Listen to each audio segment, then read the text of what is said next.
Hello students, स्वागत है आपका मेरे यूट्यूब चैनल physicsedu.com में। मैं दिनेश सेपट। देखिए स्टूडेंट्स, कल हमने पढ़ा था आवेश के गुणधर्मों के बारे में, प्रॉपर्टीज ऑफ चार्ज, और आवेश के कितने गुणधर्म होते हैं इसके बारे में मैंने आपको विशिष्ट जानकारी दी थी। देखिएगा, आज हम यूनिट फर्स्ट के अंदर एक टॉपिक पढ़ने जा रहे हैं जिसका नाम है आवेश की उत्पत्ति। आवेश की उत्पत्ति।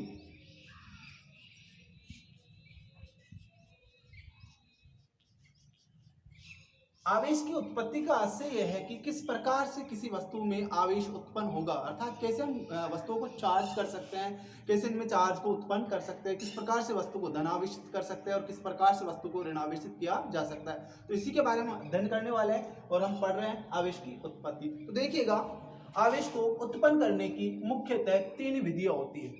तीन विधियां होती है,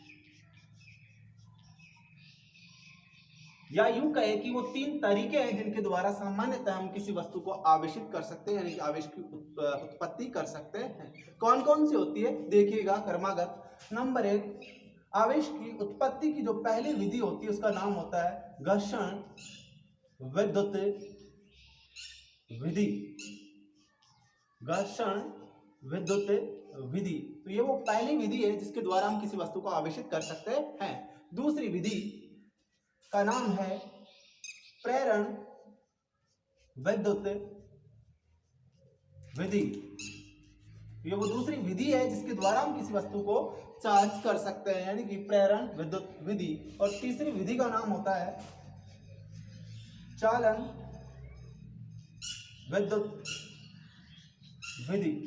ठीक है, तो ये वो तीन विधियां हैं जिनके द्वारा हम वस्तु को चार्ज कर सकते हैं। घर्षण विद्युत विधि के द्वारा, प्रेरण विद्युत विधि के द्वारा और चालन विद्युत विधि के द्वारा। तो ये तीन विधियां हैं जिनके द्वारा हम वस्तु को चार्ज कर सकते हैं, उनको आवेशित कर सकते हैं। तो आज आगे हम जानेंगे कि घर्षण विद्युत विधि क्या होती है, प्रेरण विद्युत विधि किसे कहेंगे और चालन विद्युत विधि किसे कहते हैं, क्रमागत। तो देखिएगा, सबसे पहले हम बात करते हैं घर्षण विद्युत विधि के बारे में। बहुत ही सिंपल विधि है, इसके द्वारा हम बड़े आसानी से किसी वस्तु को चार्ज कर सकते हैं। और हमने बचपन में या अनेक बार ऐसे डेली दिनचर्या में से काम किए होते हैं। ठीक है, भी प्रैक्टिकली होना है, हमें जोड़ना है दैनिक जीवन की चीजों से इनको। घर्षण विद्युत विधि देखिएगा, इसको समझने के लिए मान लो ये मेरे पास कोई एक वस्तु है जिसका नाम हम रख लेते हैं ए, और ये कोई दूसरी वस्तु है जिसका नाम रख लेते हैं बी। अगर इन दोनों वस्तुओं का परस्पर, ये वस्तु आपकी ए है, ये वस्तु आपकी बी है। ठीक है, हमारे पास में दो वस्तुएं हैं ए और बी। देखिएगा, हमने ये पढ़ लिया है कि वस्तु ए जो है वो अपनी मूल अवस्था में उदासीन है। क्यों है? क्योंकि इसके अंदर जितने प्रोटॉन है उतनी मात्रा में इलेक्ट्रॉन है। तो जो इलेक्ट्रॉन है वो प्रोटॉन को निरस्त कर देंगे, तो इसका नेट चार्ज जो है वो जीरो रहेगा, अर्थात इसकी वस्तु के ऊपर जो कुल आवेश है वो जीरो होगा कोई भी क्रिया करने से पहले। इसी प्रकार वस्तु बी भी अपनी मूल अवस्था में या सामान्य अवस्था में उदासीन रहती है, तो इसका भी नेट चार्ज होगा जीरो।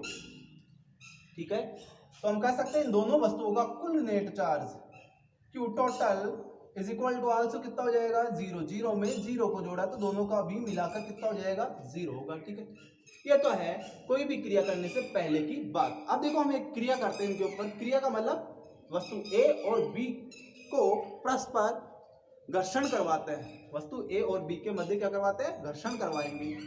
तो घर्षण में क्या होगा कि घर्षण अपने आप तो होगा नहीं, हमें करवाना होगा। तो हमारे द्वारा जो कार्य किया जाएगा वो ऊर्जा में रूपांतरित हो जाता है। हमारे द्वारा घर्षण में जो कार्य किया जाएगा वो ऊर्जा में रूपांतरित होगा और यहाँ से ऊर्जा उत्सर्जित होगी। ये आपकी एनर्जी है, ऊर्जा। अब आगे क्या होता है इसमें कि इन दोनों वस्तुओं में से कोई एक वस्तु इस ऊर्जा को एब्जॉर्व करेगी, अवशोषित कर लेगी या ग्रहण कर लेगी। मान लो इस ऊर्जा को वस्तु ए के इलेक्ट्रॉनों ने ग्रहण किया है। वस्तु ए के इलेक्ट्रॉनों ने क्या कर लिया, ग्रहण कर लिया। जैसे ही वस्तु ए के इलेक्ट्रॉन इस एनर्जी को ऑब्जर्व करते हैं, ग्रहण करते हैं, तो उनको ऊर्जा मिलते ही वो अपना बंध तोड़ देंगे, अर्थात जिस नाभिकीय बल से वो बंधे होते हैं या कूलॉम आकर्षण बल से बंधे होते हैं उसको ब्रेक कर देंगे, तोड़ देते हैं, और तोड़ते ही मुक्त अवस्था में आएंगे और अपने पास में रखी दूसरी वस्तु बी में स्थानांतरित हो जाते हैं। मान लो इलेक्ट्रॉन जो है वस्तु ए से उत्सर्जित होकर वस्तु बी में स्थानांतरित हो जाते हैं। मान लेते हैं कि यहाँ से n इलेक्ट्रॉन निकल गए हैं, वस्तु ए से वस्तु बी में n इलेक्ट्रॉन स्थानांतरित हो रहे हैं। n कुछ भी हो सकता है आपका 0, 1, 2, 3 इन्फिनेटिव कितना भी मान हो सकता है इसका, ठीक है।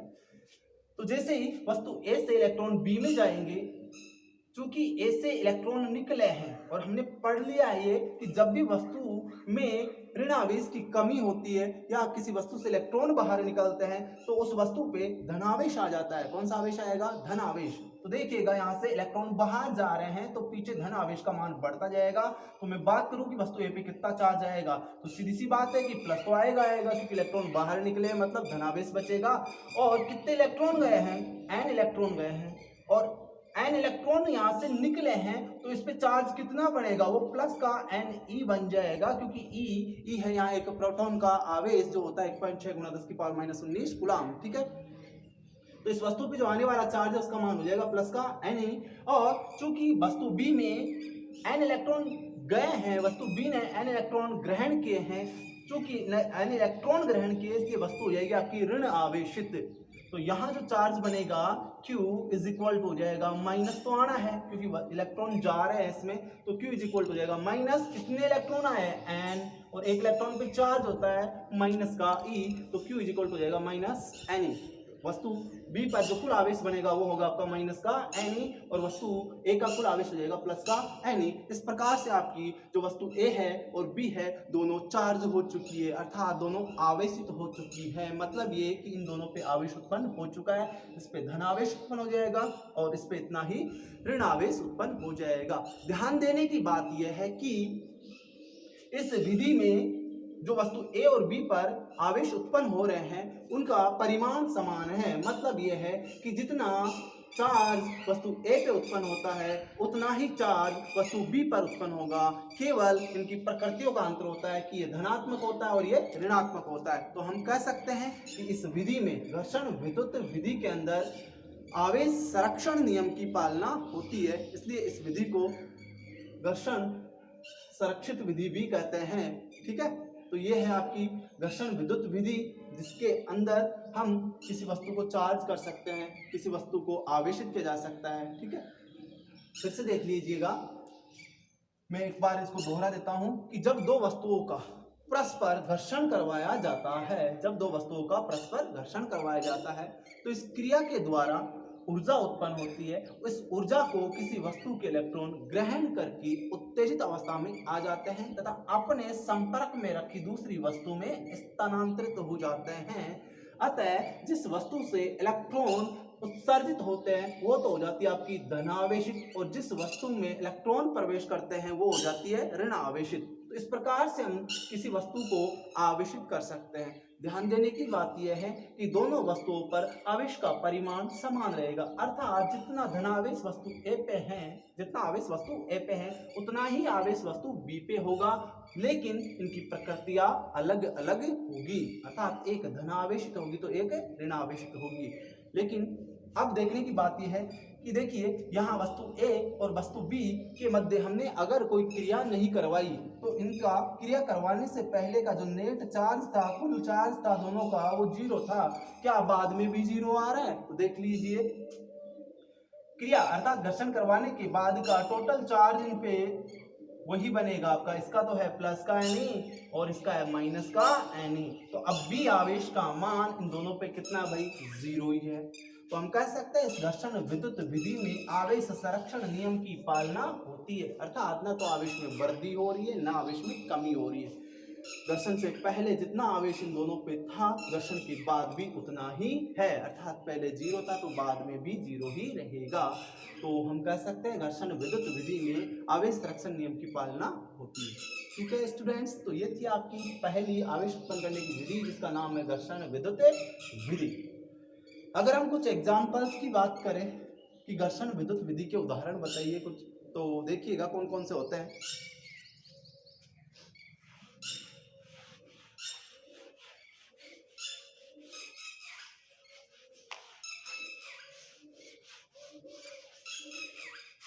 एग्जाम्पल्स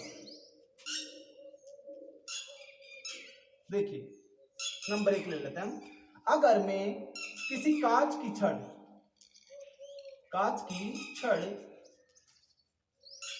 और दूसरा जो मैं पदार्थ लेने वाला हूं वो है रेशम। ठीक है भाई, कांच की छड़ और रेशम के मध्य अगर घर्षण करवाया जाए, अर्थात इन दोनों वस्तुओं को परस्पर रगड़ा जाए, तो हम पाते हैं कि कांच की छड़ हो जाती है धन आवेशित, अर्थात इस पे जो चार्ज आएगा वो धनावेश होगा। मतलब हम समझ चुके हैं कि जब भी इनका घर्षण करवाया जाएगा तो जो कांच की छड़ है वो ऊर्जा ग्रहण करती है, उसके इलेक्ट्रॉन बाहर निकल जाएंगे। इसके इलेक्ट्रॉन निकल के जाते किसमें, रेशम में। तो यहाँ रेशम पे जो चार्ज बनेगा वो नेगेटिव होगा, अर्थात ऋणावेश हो जाएगा। तो हम समझ चुके हैं कांच की छड़ और रेशम के मध्य यदि घर्षण करवाया जाता है तो कांच की छड़ हो जाती है आपकी धनावेशित और रेशम के ऊपर आ जाएगा ऋणावेश, अर्थात ये रेशम आपका ऋणावेशित हो जाएगा। आगे चलते हैं नंबर 2, दूसरा उदाहरण मैं लेता हूं यहाँ पे। अगर आप बिल्ली की चर्म यानी कि स्किन, चमड़ी का घर्षण करवाते हैं प्लास्टिक के साथ, अगर बिल्ली की चर्म का घर्षण प्लास्टिक के साथ होता है तो यहाँ बिल्ली की चर्म पे आएगा धन आवेश और प्लास्टिक हो जाती है आपकी ऋणावेशित। बिल्ली की चर्म तो हो जाएगी धनावेशित और प्लास्टिक हो जाता है ऋणावेशित। ठीक है स्टूडेंट्स, फिर देखिए एक और उदाहरण लेते हैं। अगर आप ऊनी कपड़ा, कोई भी ऊनी कपड़ा लीजिए, घर पे भी कर सकते हैं, सारे काम हम देख सकते हैं, चेक कर सकते हैं। अगर आप ऊनी कपड़े का घर्षण करवाते हो प्लास्टिक के साथ, एक पदार्थ लेते हैं एबोनाइट,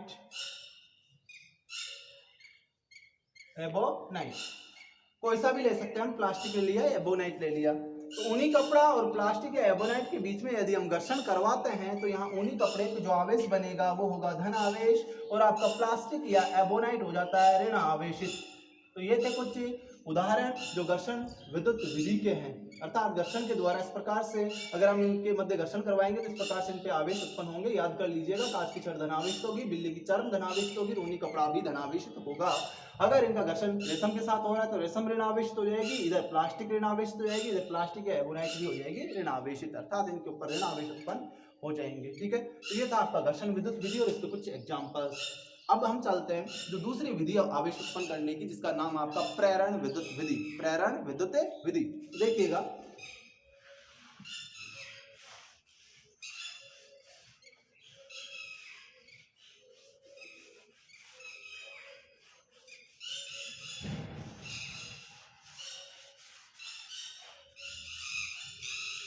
आवेश को उत्पन्न करने की जो दूसरी विधि है उसका नाम है आपका प्रेरण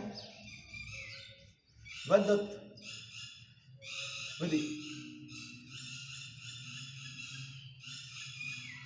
एक ऐसी विधि है जिसमें वस्तु को हाथ लगाए बिना आवेशित कर सकते हैं, अर्थात बिना किसी वस्तु को स्पर्श किए हम वस्तुओं को आवेशित कर सकते हैं। कई बार ऐसा क्वेश्चन भी पूछ लिया जाता है कि वह कौन सी विधि होती है जिसके द्वारा हम बिना स्पर्श के वस्तुओं को आवेशित कर सकते हैं, तो वो होती है प्रेरण विद्युत विधि। नाम से भी पता चल रहा है, दूर रहते हुए प्रेरण के द्वारा हम आवेश एक वस्तु से दूसरी वस्तु में स्थानांतरित करते हैं। देखिएगा इस प्रकार से होता है। इसको समझने के लिए मैं यहाँ पे एक डायग्राम बना रहा हूँ।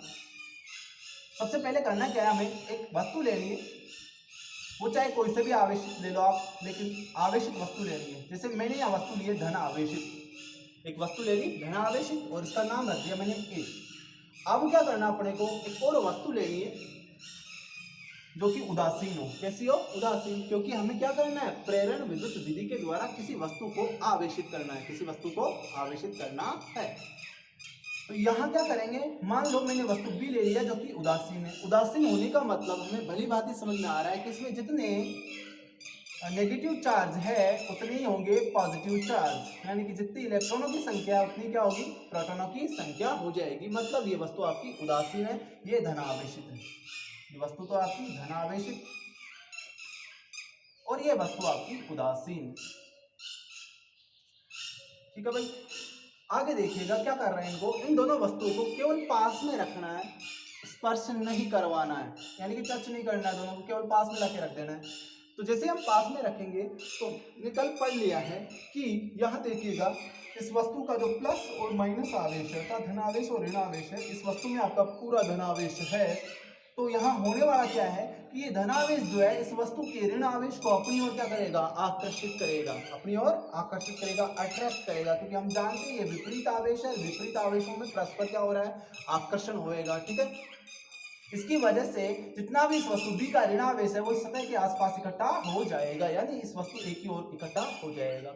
अब क्या करने वाले हैं हम, देखिएगा यहाँ एक और चीज हो रही है कि यहाँ जो प्लस है और इस वस्तु का जो प्लस चार्ज है उनमें प्रबल प्रतिकर्षण बल लगेगा। जितना वस्तु बी को ए के पास में रखोगे उतना इन दोनों में रिपेल होगा, प्रतिकर्षण बल ज्यादा कार्य करेगा। इस वजह से वस्तु बी का धनावेश दूसरी ओर जाना चाहेगा, लेकिन चूंकि यहाँ वस्तु खत्म हो रही है, बाहर जा नहीं सकता आवेश, इसलिए यहाँ इसकी सतह पे जाके फैल जाएगा। अब क्या करते हैं हम, ये पहला स्टेप है। दूसरे स्टेप में देखिएगा क्या करते हैं,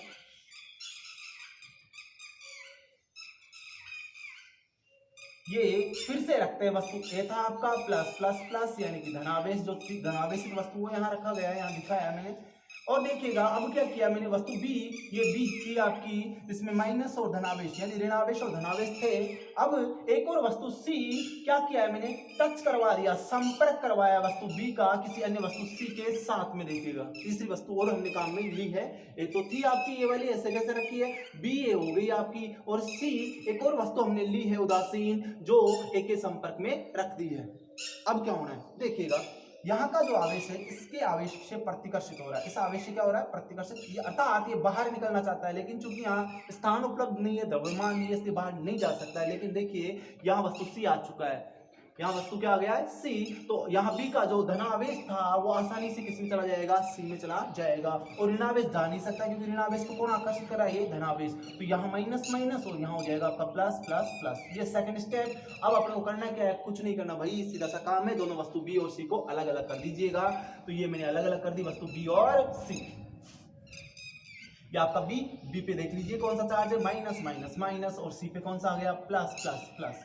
ये लो अपना उद्देश्य पूरा हुआ, जो काम हम करना चाह रहे थे, अर्थात हमारा उद्देश्य क्या था, इस वस्तु को आवेशित करना, बी को आवेशित करना। भाई ये तो आवेशित थी, हमने आवेशित की वस्तु काम में ली है, और हम क्या चाह रहे थे कि वस्तु ए के द्वारा, अर्थात एक आवेशित वस्तु के द्वारा किसी दूसरी वस्तु को प्रेरण के द्वारा बिना संपर्क में लाए किस प्रकार से हम आवेशित करवाए। तो भाई हमने करवा दिया है। आपकी वस्तु बी जो है देख लीजिएगा, यहाँ पे नेगेटिव चार्ज आ चुका है, पूर्णतया क्या हो गई है, ऋण आवेशित हो चुकी है। इस प्रकार से हम इस प्रेरण विद्युत विधि के द्वारा किसी वस्तु को आवेशित कर सकते हैं। खास बात क्या है इस विधि की, खास बात यह है कि इस विधि में वस्तु ए और बी पे जो आवेश उत्पन्न होते हैं वो परस्पर विपरीत प्रकृति के होते हैं। कैसे होता है, विपरीत प्रकृति के। मतलब अगर आप वस्तु ए धनावेशित ले रहे हो तो वस्तु बी हो जाएगी आपकी ऋणावेशित। अगर आपने यहाँ वस्तु ए ऋणावेशित ली है तो वस्तु बी हो जाएगी आपकी धन आवेशित। दूसरी चीज ये है कि इस विधि के द्वारा वस्तु बी को जो आवेश मिला है या इस पे आवेश जो उत्पन्न हुआ है वो स्थायी आवेश है। इसका कौन सा आवेश है, स्थायी आवेश। मतलब ये नहीं है कि जैसे आप वस्तु ए को यहाँ से हटा दोगे वस्तु बी का आवेश गायब हो जाएगा यहाँ से, नहीं भाई, ये अब इसका परमानेंट आवेश हो चुका है, सी आवेश से आवेशित रहेगी। वही वाली बात है कि जैसे हम किसी बैटरी को चार्ज लगाते हैं, 20 मिनट के लिए आपने चार्ज लगाया, अगर अब आप अपना एडेप्टर निकाल देते तो इसका मतलब थोड़ी ना कि बैटरी खाली हो जाएगी, नहीं भाई, अब वो काम में लेंगे जब तक आधा घंटा 1 घंटा जब तक चलेगी तब तक काम में लेते रहते हैं हम बैटरी को। ठीक है, अर्थात वो स्थायी आवेश होता है जो हम उसको दे रहे हैं। चार्ज करना मतलब आवेश देना ही होता है एक प्रकार से।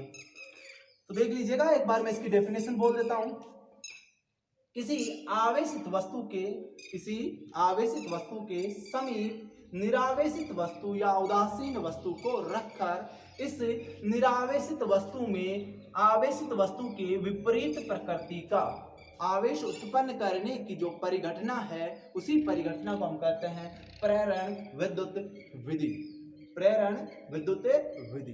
ठीक है, फिर सुनिएगा, किसी आवेशित वस्तु के समीप किसी उदासीन या निरावेशित वस्तु को रखकर इस निरावेशित वस्तु में विपरीत प्रकृति का आवेश उत्पन्न करने की जो परिघटना है वो परिघटना कहलाती है आपकी प्रेरण विद्युत विधि। तो ये थी आवेश उत्पन्न करने की दूसरी विधि जिसका नाम था प्रेरण विद्युत विधि, और बड़ी आसानी से हम इसको समझ सकते हैं। ये स्टेप नंबर आपका 3 था, 3 स्टेप में कंप्लीट हो जाता है।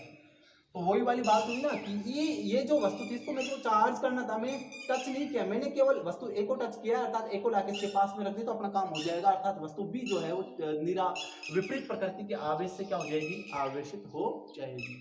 ठीक है स्टूडेंट्स, आगे देखिएगा, आगे चलते हैं हम तीसरी विधि के ऊपर।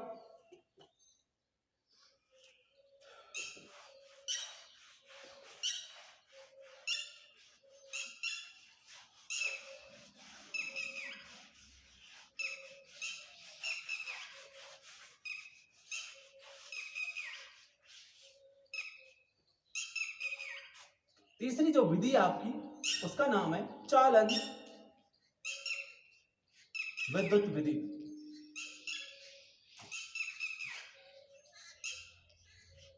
चालन विद्युत विधि, आवेश की उत्पत्ति की जो तीसरी और अंतिम विधि उसका नाम है चालन विद्युत विधि। देखिएगा ये क्या होती है, ये भी सिंपल ही है, प्रेरण की तरह काम करती है, थोड़ा सा अंतर है इनमें। मान लो मैंने यहाँ पे कोई वस्तु ले ली धनावेशित, और क्या किया, एक दूसरी वस्तु उदासीन ले ली और उस उदासीन वस्तु को इस ए के संपर्क में ही रख दिया, अर्थात बी जो उदासीन थी उसको संपर्क में रखा है किसके, ए के। अब भाई देखिएगा, हमने ये पढ़ा है कि समान आवेशों में प्रतिकर्षण होता है, समान आवेशों में क्या हो रहा है, प्रतिकर्षण। तो भाई यहाँ भी तो हो रहा है ना, प्लस प्लस क्या हो रहा है, एक दूसरे से प्रतिकर्षित, अर्थात आपका ये प्लस इस प्लस से बहुत दूर भागना चाहता है, बहुत दूर भागना चाह रहा है, तो क्यों नहीं भग पा रहा था पहले, देखिएगा यहाँ प्लस प्लस प्लस और प्लस। भाई अगर वस्तु जैसे ए थी अपनी, तो इसके पास कोई दूसरी वस्तु नहीं है, तो आपका आवेश प्रतिकर्षित तो होगा, अर्थात फैलेगा, दूर हटेगा, लेकिन कहाँ जाकर रुक जाएगा, सतह पे जाकर रुक जाएगा, आगे जा नहीं सकता ना, क्योंकि इसको रहने के लिए कोई मास चाहिए, कोई वस्तु चाहिए, कोई बॉडी चाहिए, कोई पिंड चाहिए, नहीं जा सकता भाई।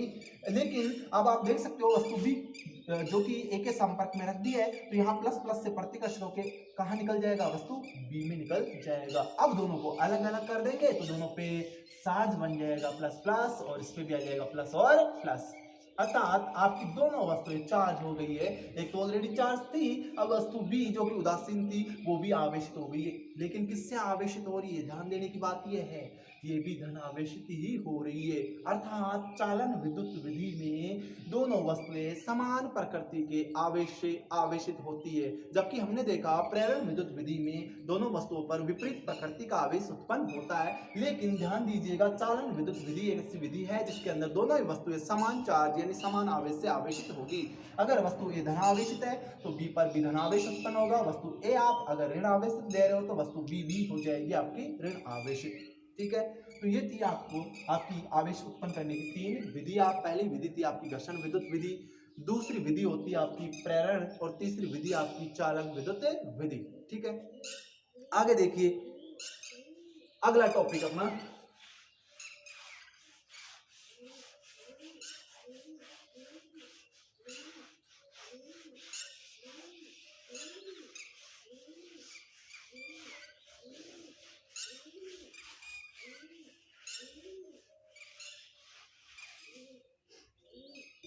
नेक्स्ट जो अपना टॉपिक है, छोटा सा टॉपिक ले रहे हैं हम यहाँ पे, लेकिन इंपॉर्टेंट है भाई, क्वार्क कण।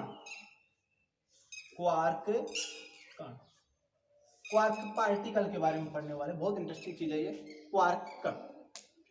देखिएगा क्वार्क कण क्या होते हैं। बात है सन 1964।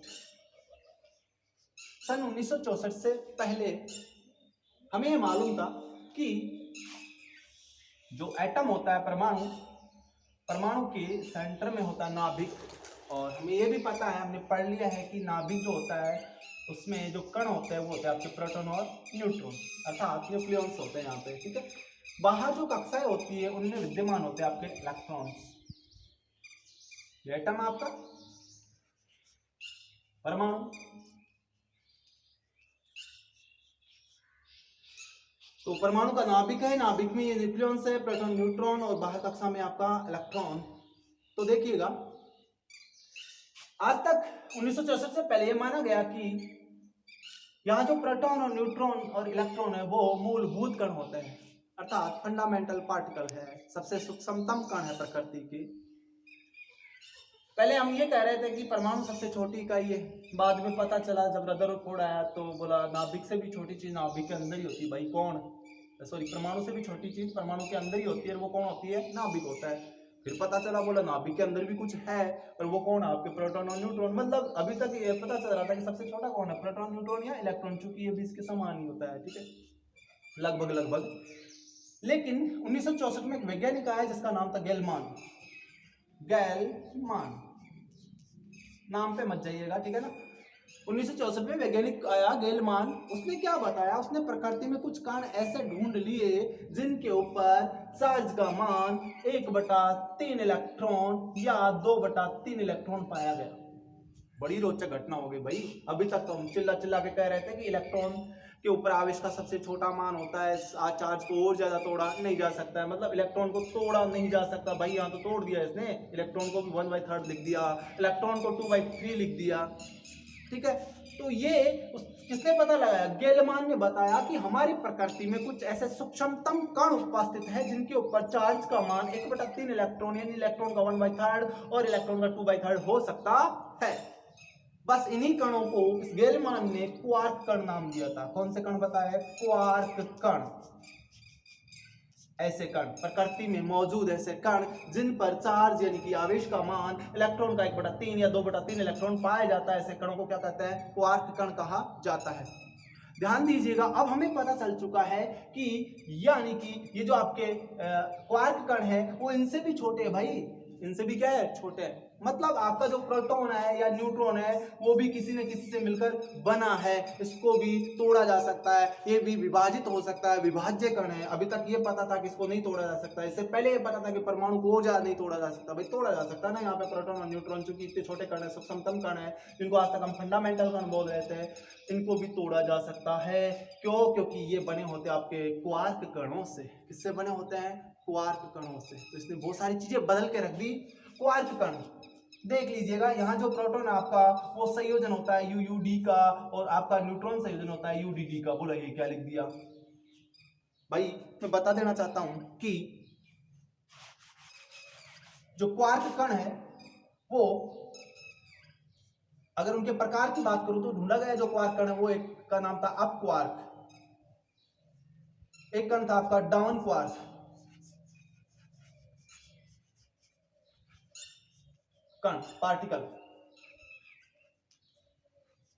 ठीक है। तीसरा स्ट्रैंड्स क्वार्क, पार्टिकल, कण। और चौथा मैं लेना चाहूं तो यहां ले सकता हूं चार्म क्वार्क। आगे भी होता है ये, इसे bottom quark, down bottom quark, down quark, sorry up quark भी ले सकते हैं, बॉटम क्वार्क भी ले सकते हैं, लेकिन आपके काम की ये है अप क्वार्क और डाउन क्वार्क कण।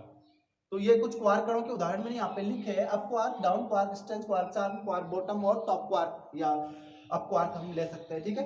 तो देखिएगा, जो आपका अप क्वार्क पार्टिकल होता है, इस पे चार्ज का मान होता है प्लस का 2/3 इलेक्ट्रॉन, प्लस का 2/3 इलेक्ट्रॉन। और डाउन क्वार्क जो पार्टिकल होता है, इस पे चार्ज होता है माइनस का 1/3 इलेक्ट्रॉन।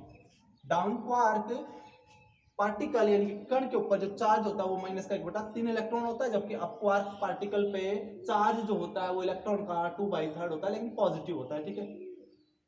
तो भाई इसलिए मैंने यहां लिखा है कि जो प्रोटॉन है आपका वो यूयूडी, यू फॉर अप क्वार्क, ये भी है आपका अप क्वार्क और ये भी है आपका डाउन क्वार्क। मतलब ये हुआ कि आपका जो प्रोटॉन है वो दो तो अप क्वार्क और एक डाउन क्वार्क कण से मिलकर बना होता है, दो तो अप क्वार्क कण और एक डाउन क्वार्क कण से मिलकर बना होता है। आगे चलते देखते हैं न्यूट्रॉन किसका संयोजन होता है, तो आपको न्यूट्रॉन को भी तोड़ा जा सकता है, ये भी मिलकर बना होता है क्वार्क कणों से। कौन कौन से होते हैं देख लीजिएगा, यहाँ एक तो अप क्वार्क और दो होते हैं आपके डाउन क्वार्क कण। इनको अगर संयोजित किया जाए, इनका जोड़ होता है तो बन जाएगा आपका न्यूट्रॉन। बोला कैसे, मान ले भाई, मत मानो, सिद्ध कर देता हूं, फिर तो देख लेना। प्रूफ है इसका, देखिए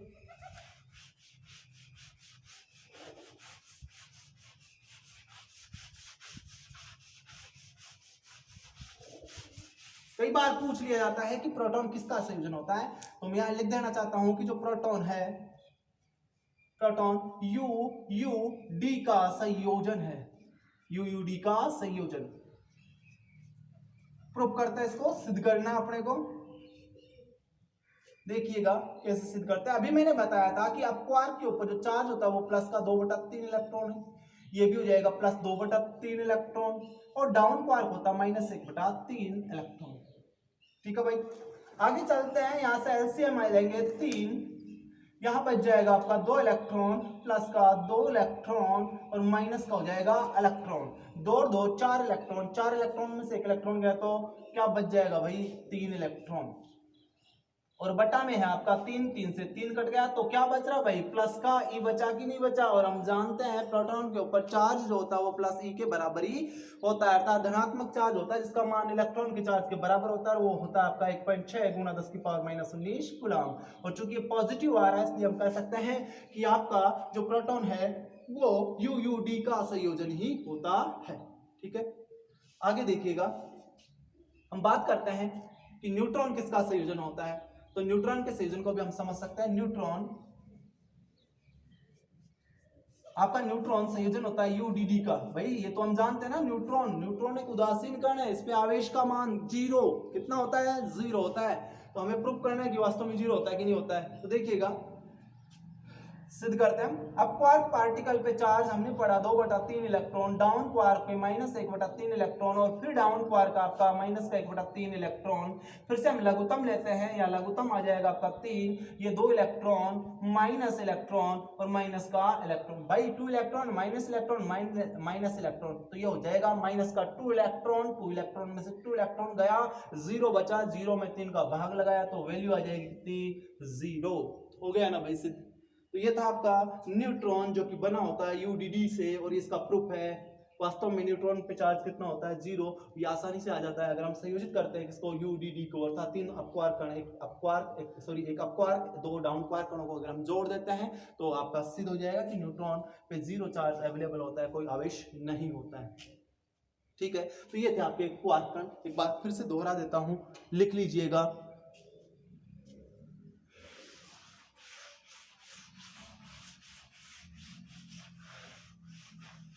क्वार्क कण, वैज्ञानिक गेलमान ने, अगर खोज की बात करें तो किसने खोजा था, गेलमान ने। कब, 1964 में। वैज्ञानिक गेलमान ने 1964 में यह पता लगाया कि प्रकृति में कुछ कण ऐसे भी मौजूद है जिन पर आवेश का मान 1/3 इलेक्ट्रॉन प्लस माइनस या 2/3 इलेक्ट्रॉन प्लस माइनस पाया जा सकता है। बस ऐसे ही कणों को नाम दे दिया गया था क्वार्क कण। कौन से कण, क्वार्क कण। क्वार्क कण कई प्रकार के इसने बताए, जैसे कि down quark, strange quark, up quark, charm quark, top quark, bottom quark, ये सारे क्वार्क कण इसने बताए थे गेलमान ने। और इसने मुख्यतः ये बताया कि जो डाउन क्वार्क कण होता है, डाउन क्वार्क, इस पे जो आवेश होता है वो होता है -1/3 इलेक्ट्रॉन, और अप क्वार्क, अप पार्टिकल, अपक्वार्क कण पर जो आवेश होता है वो होता है प्लस का 2/3 इलेक्ट्रॉन। तो ये है आपके मुख्यतः 2 क्वार्क कण, क्योंकि इन्हीं के बारे में इसलिए लिख रहा हूं क्योंकि इन्हीं का संयोजन होता है आपके प्रोटॉन और न्यूट्रॉन। तो डाउन क्वार्क पे आवेश का मान होता है -1/3 इलेक्ट्रॉन, और अप क्वार्क पर चार्ज होता है प्लस का 2/3 इलेक्ट्रॉन। ठीक है भाई, आगे अगर हम बात करें कि जो क्वार्क कण है उनमें संयोजन का मतलब कि जो आपका प्रोटॉन है, प्रोटॉन वो बना होता है यू डी से, अर्थात ये 2 अप क्वार्क और एक डाउन क्वार्क का संयोजन होता है। आपका न्यूट्रॉन जो है वो बना होता है यूडीडी से, एक अप क्वार्क और 2 डाउन क्वार्क जुड़कर न्यूट्रॉन का निर्माण करते हैं। तो ये था हमारा टॉपिक क्वार्क कण। एक और चीज अगर मैं बताना चाहूं तो यहां ध्यान दीजिएगा, आपने कई बुक्स में पढ़ा होगा कि हम ये कहते हैं कि हमारी प्रकृति में 4 मूल बल होते हैं, 4 मूल बल होते हैं। और हमने ये भी पढ़ा कि सबसे प्रबल बल होता है आपका नाभिकीय बल। आज तक जो माना गया वो था नाभिकीय बल, लेकिन जब से क्वार्क कणों की खोज हुई है तो यह अवधारणा भी खारिज कर दी गई है कि प्रकृति का सबसे प्रबल बल अब नाभिकीय बल नहीं है। अगर किसी भी एग्जाम में आपको नाभिकीय बल के साथ में क्वार्क बल या द्वितीयक बल मिल जाए तो वो सही ऑप्शन होगा। क्यों, देखिएगा, नाभिकीय बल का मतलब था कि प्रोटॉन और न्यूट्रॉन जो नाभिकीय कण है उनके बीच में जो बल लग रहा है उसी बल को हम कहते थे नाभिकीय बल, जिसकी रेंज थी 10 की पावर -15 मीटर। इस प्रास में काम करता था। ठीक है, लेकिन जब से खोज हुई क्वार्क की, भाई यहाँ प्रोटॉन भी तो किससे मिलकर बना है, न्यूट्रॉन से, सॉरी क्वार्क कणों से, अर्थात यूडीडी से बना है। तो डी और डी को जोड़ने के लिए भी तो एक बल काम कर रहा होगा यहाँ पे, अर्थात ये भी तो कण है ना, पार्टिकल है। तो इन यू अर्थात अब क्वार्क इस डाउन क्वार्क और इस डाउन क्वार्क को जोड़ने के लिए भी एक बल चाहिए होता है। ये जुड़ेंगे तभी तो क्या बनेगा, प्रोटॉन। तो पहले ये लगेगा कि ये लगेगा, नहीं, पहले ये लगना चाहिए, ये लगेगा तब प्रोटॉन बनेगा, न्यूट्रॉन बनेगा और फिर काम करेगा आपका नाभिकीय बल। तो सबसे प्रथम बल और सबसे प्रबल बल की अगर हम बात करें तो वो होगा आपका क्वार्क बल या क्वार्क कणों के मध्य लगने वाला बल। ठीक है भाई, तो ये थोड़ी सी बेसिक एक्स्ट्रा जानकारी मैंने आपको दे दी है, याद रख लीजिएगा। ये थे हमारे क्वार्क कण। आगे देखिए,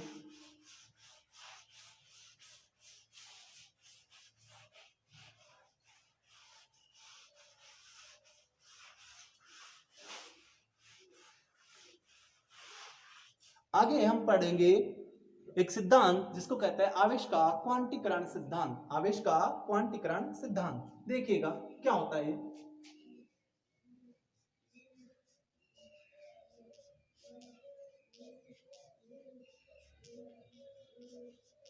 क्वांटीकरण सिद्धांत,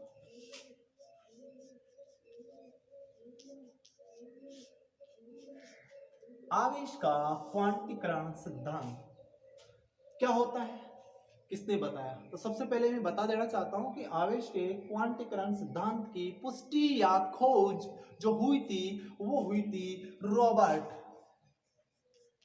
खोज या पुष्टि वो हुई थी रॉबर्ट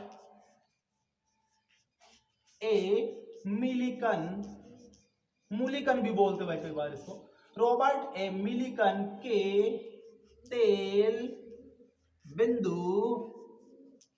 प्रयोग द्वारा, बिंदु प्रयोग द्वारा। ध्यान दीजिएगा, आवेश के क्वांटीकरण सिद्धांत की खोज या पुष्टि किससे हुई थी? रॉबर्ट एम मिलिकन, ये एक साइंटिस्ट वैज्ञानिक का नाम है, इसने एक प्रयोग किया था जिसको कहते हैं तेल बिंदु प्रयोग। इस प्रयोग के द्वारा आवेश के क्वांटीकरण सिद्धांत की पुष्टि हुई थी। बोला क्वांटीकरण सिद्धांत क्या होता है ये तो बता दो पहले, तो सुन लीजिएगा। अब बात करते हैं कि क्वांटीकरण सिद्धांत होता क्या है। सिंपल सा एक थ्योरी है इसकी कि देखिएगा, ये सिद्धांत ये कह रहा है कि किसी एक वस्तु से दूसरी वस्तु में इलेक्ट्रॉनों का स्थानांतरण या यूं कहे कि आवेश का स्थानांतरण जब भी होगा, सदैव इलेक्ट्रॉन के आवेश, इलेक्ट्रॉन का आवेश क्या होता है? ई तो होता है ना 1.6 गुना 10 की पावर माइनस 19 कूलम। बार बार 1.6 गुना 10 की पावर माइनस 19 कूलम नहीं लिखते भाई, असुविधा हो जाएगी, इसलिए शॉर्ट में हम क्या लिख देते हैं, इसको ई लिख देते हैं। तो जब भी एक वस्तु से दूसरी वस्तु में आवेश का स्थानांतरण होता है वो हमेशा इलेक्ट्रॉन के आवेश के पूर्ण गुणज के रूप में होता है। हमेशा इलेक्ट्रॉन के आवेश, इलेक्ट्रॉन का जो भी चार्ज होता है 1.6 गुना 10 की पावर माइनस 19 कूलम, उसके पूर्ण गुणज के रूप में जाएगा। तो पूर्ण गुणज का मतलब है या तो एक इलेक्ट्रॉन निकल के जाएगा 1 into ई आ जा सकते हैं वस्तु ए से बी में कितने इलेक्ट्रॉन भाई, 2 इलेक्ट्रॉन, या कितने जा सकते हैं 3 इलेक्ट्रॉन या 4 इलेक्ट्रॉन। ऐसे कितने इलेक्ट्रॉन दे सकते हैं भाई हम, n इलेक्ट्रॉन दे सकते हैं। तो अंतिम जो मान जाएगा वो क्या हो जाएगा, n इलेक्ट्रॉन जा सकते हैं। ठीक है भाई, मतलब यह है कि किसी एक वस्तु से दूसरी वस्तु में आवेश का स्थानांतरण सदैव इलेक्ट्रॉन के आवेश के पूर्ण गुणज के रूप में होता है। ऐसा क्यों होता है? क्योंकि इलेक्ट्रॉन को और ज्यादा विभाजित नहीं किया जा सकता है। बोला सर अभी तो आप बोल रहे थे क्वार्क कण है ना जिनको विभाजित कर सकते हैं, तो भाई क्वार्क कण तो है लेकिन उनका प्रकृति में स्वतंत्र अस्तित्व विद्यमान नहीं है, इसलिए उनको यहाँ काउंट नहीं करते, इसलिए यहाँ सबसे छोटा मान इलेक्ट्रॉन को ही लिया जाता है। क्वार्क कण है तो सही, इलेक्ट्रॉन को वहां तोड़ा भी है लेकिन उनका कोई स्वतंत्र अस्तित्व नहीं होता है, इसलिए इलेक्ट्रॉन की सबसे छोटी इकाई जो ली गई है वो इलेक्ट्रॉन ही है। तो देखिएगा, हमेशा इलेक्ट्रॉन वस्तु ए से बी में जाएगा तो इस प्रकार से जाता है, अर्थात इलेक्ट्रॉन के आवेश के पूर्ण गुणज के रूप में जाएगा। क्यों जाएगा? क्योंकि इलेक्ट्रॉन को और ज्यादा विभाजित नहीं कर सकते, और ज्यादा इसका छोटा संभव मान नहीं हो सकता है। तो ये था आपका आवेश का क्वांटीकरण सिद्धांत, इसी को बोलते हैं आवेश का क्वांटीकरण होना, अर्थात आवेश हमेशा विविक्त बंडलों के रूप में होता है, पैकेट्स के रूप में होता है। या तो एक इलेक्ट्रॉन जाएगा, 2 इलेक्ट्रॉनों का बंडल जाएगा, 3 का जाएगा, 4 का जाएगा। अब भाई 1 और 2 के बीच में बहुत सारी संख्या है ना, 1 और 2 के बीच में आएगी भाई 1.1, 1.2, 1.3, 1.4, 1.5, अतः संख्या अनंत संख्या है। क्या वो जा रहे हैं यहाँ पे मान? नहीं ना, अविरत मान है, सतत नहीं है, लगातार नहीं है मान। 1 इलेक्ट्रॉन 1.1 1.01 ऐसे मान नहीं जा रहे हैं।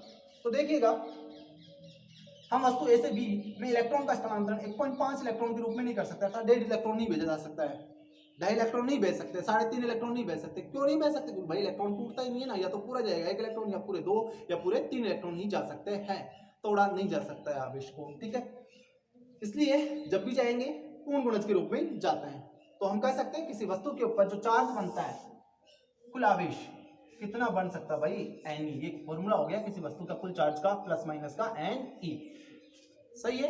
किसी भी वस्तु पर कुल आवेश जो पाया जाता है वो कितना होता है, प्लस माइनस का एन ई। एन यहाँ इलेक्ट्रॉनों की संख्या है, क्यों आपका वस्तु का कुल आवेश है, और ई होता है आपका एक इलेक्ट्रॉन, यानी कि इलेक्ट्रॉन का आवेश का मान जो होता है 1.6 into 10 की पावर -19 कूलम।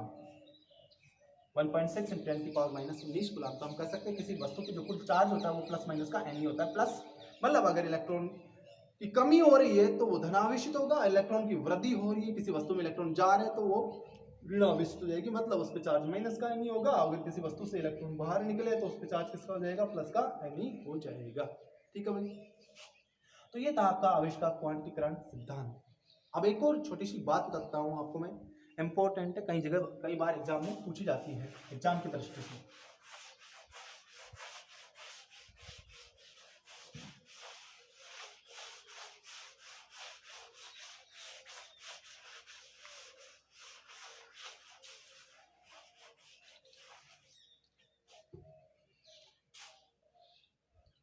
क्वांटम, क्वांटम भाई ये सभी भौतिक राशि भी लगता है। अगर मैं केवल क्वांटम की बात करूं, क्वांटम किसे कहते हैं, क्या होता है क्वांटम, तो सुन लीजिएगा, समस्या खत्म हो जाएगी। किसी भी भौतिक राशि का सबसे अल्पतम मान, सबसे अल्पतम संभव मान क्या कहलाएगा, उसका क्वांटम कहलाएगा। मतलब क्या हुआ, मतलब ये हुआ कि किसी भी भौतिक राशि का मापा गया सबसे छोटा मान जिसको और ज्यादा तोड़ा नहीं जा सके, उस मान को बोलते हैं हम क्वांटम। क्या कहेंगे उसको, क्वांटम, ठीक है भाई। ये तो थी इसकी डेफिनेशन, परिभाषा, कि किसी भी भौतिक राशि का सबसे छोटा मापा गया योग्य मापा जाने वाला मान, या जिसको और ज्यादा तोड़ा नहीं जा सके, जिसको और ज्यादा हल नहीं किया जा सके, ऐसे मान को हम क्या कह रहे हैं, क्वांटम कहते हैं, सभी भौतिक राशियों के लिए। लेकिन हम यहाँ एक भौतिक राशि पढ़ रहे हैं, क्या, आवेश। तो अक्सर आपको एग्जाम में पूछा जाता है कि आवेश का आप क्वांटम, या इसको शॉर्ट में क्वांटा भी कहते हैं, आवेश का क्या कहते हैं, क्वांटा। तो आवेश का क्वांटा लिखिए। तो भाई आवेश का क्वांटा, आवेश का क्वांटा होता है आपका इलेक्ट्रॉन। आवेश का क्वांटा क्या होता है, इलेक्ट्रॉन होता है, जिसको ई से व्यक्त करते हैं। बोला इलेक्ट्रॉन क्यों है, अभी अभी तो पढ़ा हमने, क्योंकि आवेश का सबसे छोटा मान ग्रहण करने योग्य क्या होता है, इलेक्ट्रॉन ही होता है। सबसे न्यूनतम मान क्या होता है, इलेक्ट्रॉन ही होता है। इसलिए आवेश का क्वांटा हो गया आपका इलेक्ट्रॉन। तो आपको क्वेश्चन पूछ दिया जाए कि आवेश का क्वांटा लिखिए क्या होता है, तो आप सीधा सा लिख के आ सकते हो कि इलेक्ट्रॉन को आवेश का क्वांटा कहते हैं।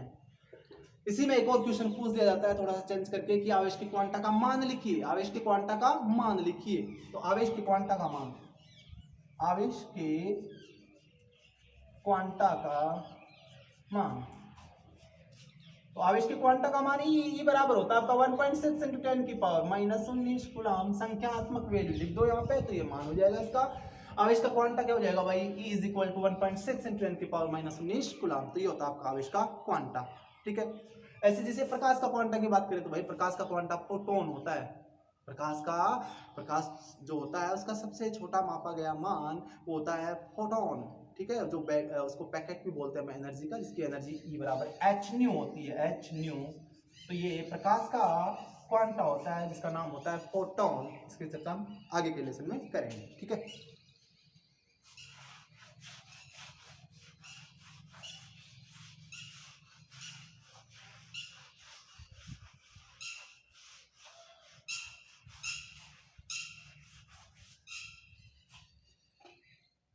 अब देखिएगा एक क्वेश्चन हल करते हैं। अभी हमने ये सीखा है कि किसी वस्तु पर कुल आवेश का मान होता है Q = Ne, ठीक है भाई।